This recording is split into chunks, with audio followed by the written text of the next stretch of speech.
would like to, you know, send our condolences to the Siler family. One of the first people I met when I got here in school was Sonny Siler and his family, and obviously the obvious meaning that they've had to the University of Georgia and the UGA Dog Nation family. They've been incredible. So we're all mourning the loss of him, and just thoughts with his family during this tough time. Questions? Kirby, in terms of what you look for in the game, and I know you're out there to win the game first and foremost, that's the game plan, that's where you're at, but are there other things in a first game that you evaluate, just some staples or some structure you can give us as far as what coaches look for games? I think procedurally, you know, you haven't had the play clock permanently on. You have it at practice, it's not the same. I think discipline for onsides and cadence. You know, the little things that usually get you beat, turnovers. I mean, the first game's no different than the last game in terms of the things that will get you beat. But I do think first game jitters exist, and you want the players to be able to get comfortable and go out and cut loose and play and get the anxiety out of the way, get the first hit out of the way. And I want to play, you know, our brand of football and play really disciplined and not have a lot of penalties and a lot of sloppy mistakes. You know, communication things that we just beat yourself or trying to avoid. Kirby, a couple days into the week, what have Dejan and Kendall been able to do to this point in the week? They've both done more. Dejan stayed in a black. Kendall's been out of a black. They both are, I mean, they look good. We're giving a lot of reps to a lot of other guys because we got other guys to get prepared for, but they've both been in Indy. They've both done drills. They both worked you know, during the run periods and the pass periods, so feel good about both of them. Coach, at what point during camp or during the preseason leading up, do you kind of feel the sense that these guys are kind of tired of practicing against each other? It's time to play somebody else? Well, with the way things are now, I mean, you could feel that way in spring, you could feel that way in the summer. I mean, we do so many glorified walkthroughs. We try to change it and break up the monotony, but I can't pinpoint a day per se because I think that you have to be willing to go against each other and not let it become monotony. And like I told everybody, I told them today, I said, that one rep of inside zone that you take today has to be the greatest rep of inside zone you've ever taken. That one stunt step you take as a D lineman has to be the best one you've ever taken. And you don't, you know, repetition is the mother of all skill. And you've got to get a lot of reps to get good at it.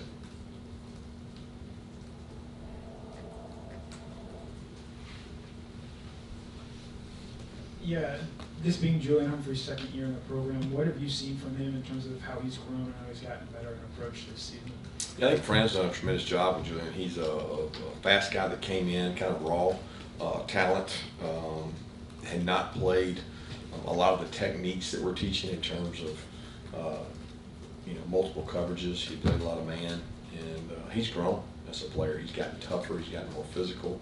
He still has not arrived. He still has, you know, moments that make you wonder what he's doing. Then he has, you know, wow moments. He's made some really good plays in camp, but he has to continue to play in and kind of buy into the process of getting better at that position, and he'll get better because he's talented.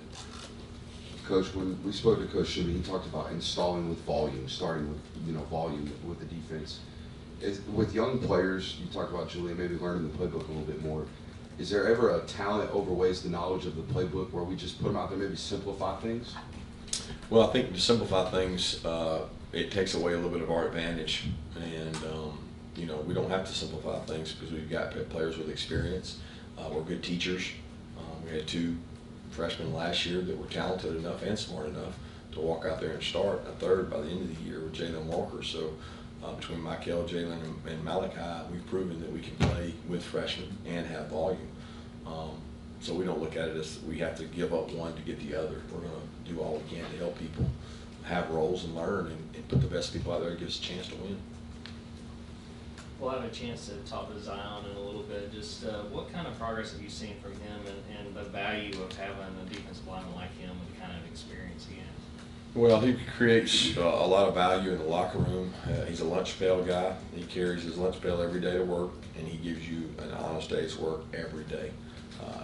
He competes covers down. He's always one of the hardest guys. When they throw the ball, he breaks and covers down. So when you've been in this program as long as he is, there's a lot of work that he's done that we certainly appreciate as a staff because he buys into the hard work.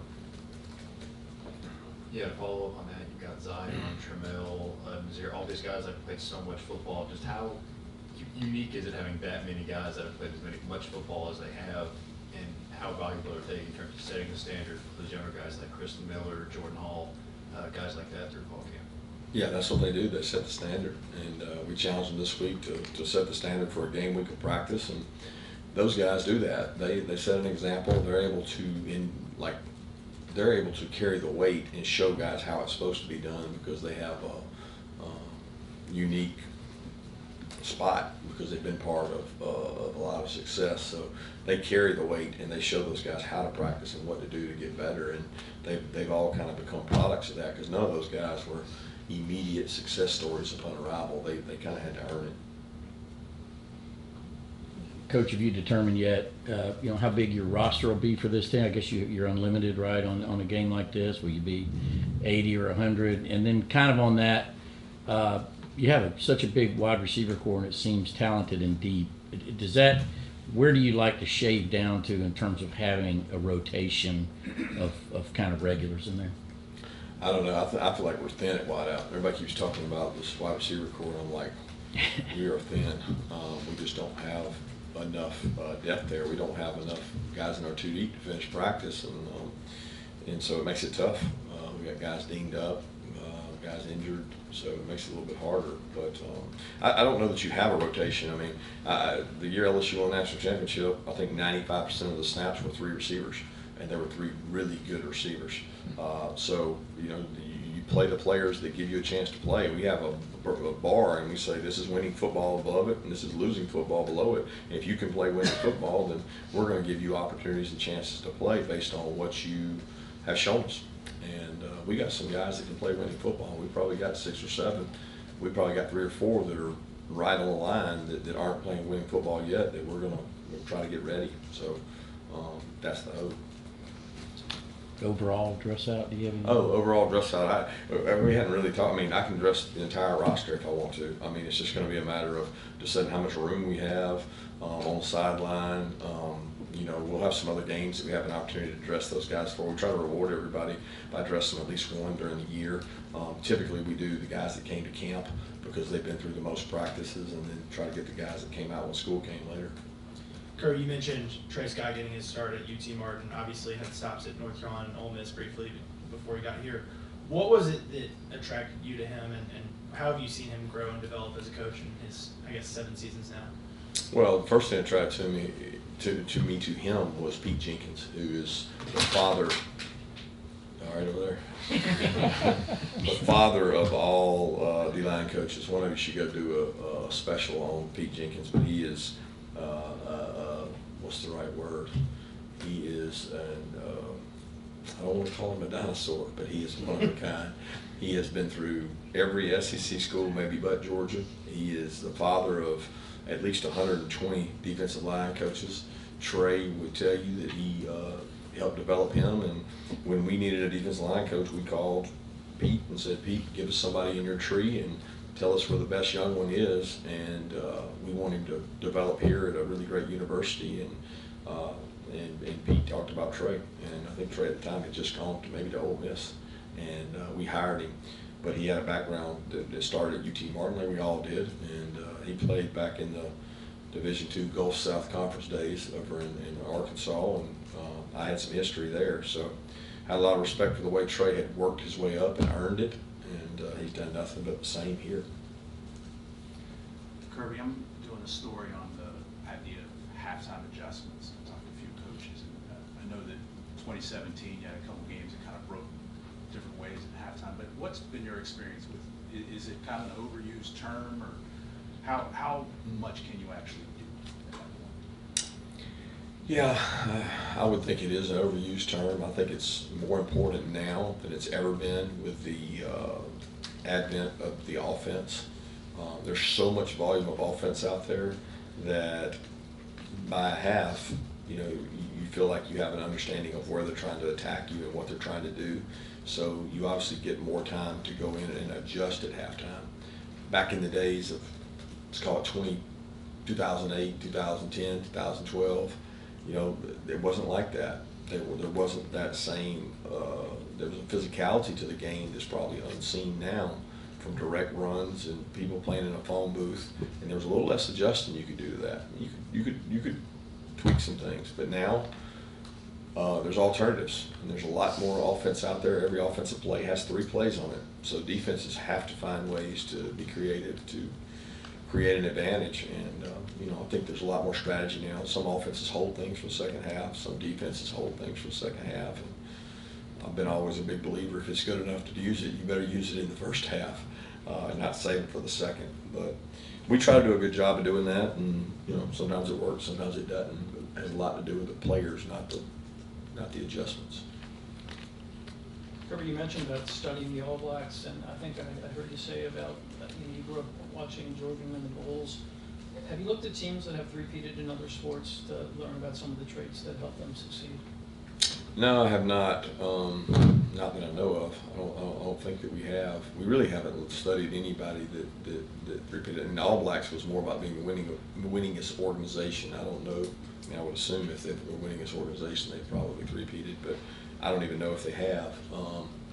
Like I said, that's, you know, each and every year is independent of the previous, and there's nothing about the other two that's going to help us or hurt us in this season. It's completely independent, just as last year was, and we've kept it that way. We focused on this year. Our team is, I don't know, 80% new from the 1 2 years ago, so it's a new group. Kirby, over the offseason, we asked a lot about Chaz Chandler stepping up and young guys. I mean, where is George at as far as replacing Nolan? And I know Nolan was more than just a position. I understand the leadership and the volume you brought, but can you go a little bit more in depth in terms of some of the things you said you might do differently without a guy like Nolan over there to generate rush? We're not doing a whole lot different. I mean, Nolan, God bless him, he was not as productive as you might make him seem. You know, a first-round pick would probably usually have more production than he had, but he was a really tough physical run player. He was great at knowing whether it was run pass. He sacrificed a lot of rushes to break the pocket and get quarterbacks out of there and try to create scrambles. So he did a lot of really good things, so we have to replace him. But he was not exactly just a huge sack producer, because he didn't have a lot of sacks as a junior, and then senior year, obviously, he got injured. So who's going to replace Nolan? Well, a group of people are. And when I say a group of people, it's by committee. We've got guys that go in on third down and give us similar rush that he does. We've got guys that play on first and second that give us similar run value that he gave us in terms of toughness and closing and scraping and effort and energy. And he was probably the most valuable special teams. He made tackles on kickoff. He blocked a punt. So you don't replace him with one guy. You replace him with a lot of guys. Kirby, Drew Camp, one of your former teammates in Athens, or any of your kids, I think, grew up as his kids. One of his sons returns to play for UT Martin. Just kind of talk about your relationship with him, with Cal and his dad, and just their family in general. Yeah, I remember Drew here as a player. He was certainly a really good player, and we're around the same age.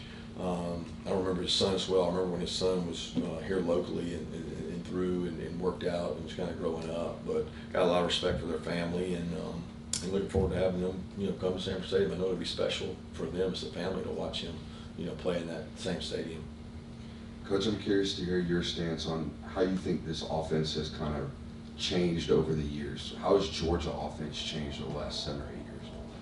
Well, we've all talked about it before, but you start with Nick Chubb and Sony, and you go to George Pickens and Brock Bowers and Darnell and the guys we've had out there, Kieras. It's just kind of evolved over who we've been able to recruit. And I think that evolution is constant, and probably the biggest change is the spreading of the ball. And there's so many guys who'd come out of a game last year, and we'd have 7 people who got receptions, 8 people who got receptions. I just don't think you find a lot of teams in the country that are able to spread the ball around to that many people. And sometimes you don't control that. It's controlled by what the defense does, which that can be a good thing and that can be a bad thing.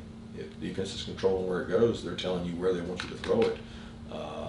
But that's usually the right decision. It's just if you have a guy that has to touch the ball, you got to try to find ways to do that as well. So I'm proud of the evolution of it and what they've done, but a lot of that has to do with who the coordinators were.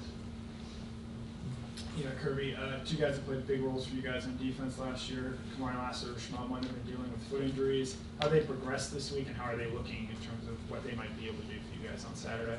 Yeah, Smile's been dealing with a foot injury that was from the spring, and he's done a really good job of that. He's been practicing and looks great out there and has done everything in practice this week.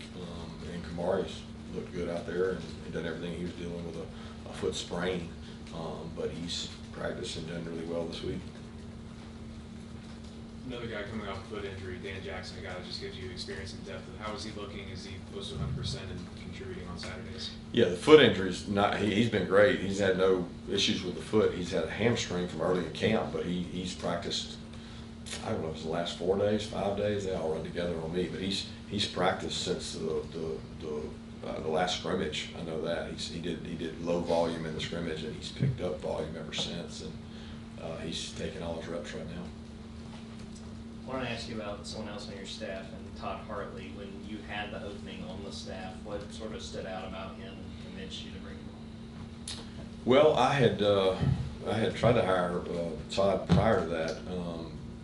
I think the very after Coach Beamer left, I believe we tried to hire Todd at that time, but he was with Coach Rick, and he was at Miami, and he chose to stay. And then I had a second chance to hire him when we had another opening, and he chose to come home. I knew him when I got the job here. He stayed for a couple of weeks or maybe a month on with me, and I'd known Todd for a long time. I had a lot of respect for him, and he's very detail-oriented. He's a get-it-done guy. He knows the questions to ask to get things done, and when you give him an assignment, he does it really well. And he's got a bright future in coaching, and I'm certainly very thankful that we've got him on our team. Time for 2 more questions? Yeah, Coach, it seems like perennially y'all have 3 or 4 either current walk-ons or former walk-ons that are impacting your roster. I guess, is that commonplace in Power 5 football? And if not, what's been the key to success to finding impact players, basically, 3? Our staff and our state is incredible. So our staff does great research.